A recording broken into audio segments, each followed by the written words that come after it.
Alright, to all interested clients natin na gustong sumali dito sa SWA Ultimate.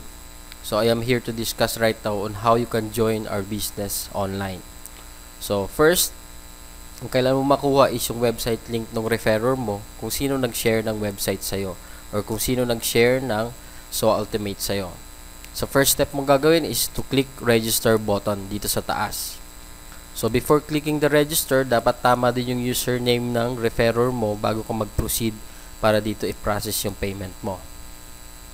Then after clicking the register button, meron ka dito makikita, maraming payment option tayo dito na convenient sa'yo para i-settle yung payment. So mamimili ka lang kung saan ang malapit sa'yo na pwede mong pagpapadalahan ng payment mo na 2,500. So for example, click lang natin yung Cebuana Luwilier. Then after clicking Cebuana Luwilier, lalabas dito yung sponsored by, yung name ng referrer mo. So be sure na tama yung name ng referrer mo bago ka mag-proceed sa pag-fill up ng form sa baba. Then second step natin, kailangan mong makuha yung complete details kung saan mo ipapadala yung payment natin. So for example, dito sa Cebuana, ang receiver natin ay si Lenton C. Montejo. So kailangan tama yung spelling, then kunin mo lahat ng complete details niya bago ka pumunta ng Cebuana.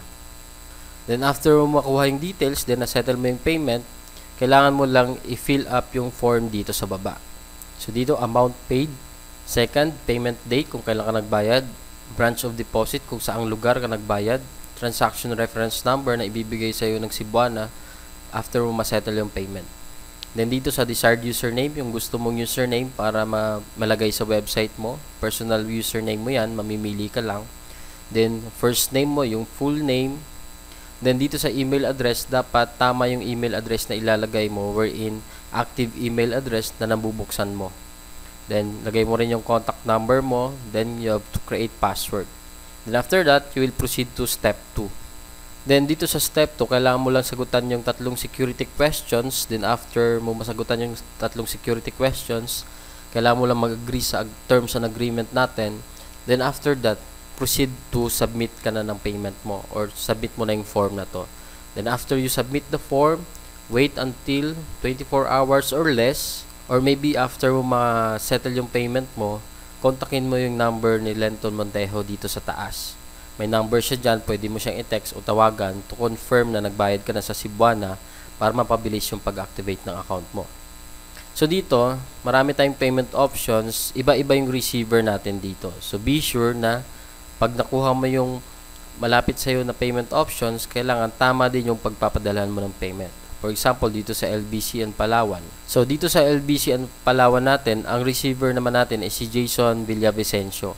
So, ganyan din yung details niya. So, be sure na kung saan ka nagpadala, tama yung taong pagpapadalahan mo. By selecting the payment options, then kunin mo lang yung details na nakalagay dito bago ka mag-proceed sa lahat ng process natin. So, some of you will ask bakit si Lenton Montejo and Jason Villavicencio yung receiver ng payment natin ngayon? Because they are one of our leaders and one of our pioneer leaders wherein sila yung mga top producers natin na we entrusted na sila mag-receive ng payment natin para mapabilis yung activation ng account natin. So don't hesitate na pagpadala ng pera sa kanila kasi authorized sila ng SWA Ultimate company natin na sila yung mag-receive ng payment. So thank you for watching this video. By the way, this is Johnny Bodegas, one of our SWAPI leaders also. And in behalf of SWA Ultimate Administration, we are thanking you for continuing to patronize our business and more income to come to all our newly joined members. Congratulations and welcome to our business. Hope you will succeed here and we will get your dreams soon through our opportunity that is SWA Ultimate. So if ever you have more questions, kindly ask your referrer for some details na yung may mga questions ka pa bago ka mag-proceed sa payment mo. If ever may mga tanong ka pa about sa business, feel free ka lang na magtanong dun sa taong nag-share sa'yo ng opportunity para mag-guide ka ng maayos, para maging smooth flow lahat ng process natin dito. So thank you and God bless.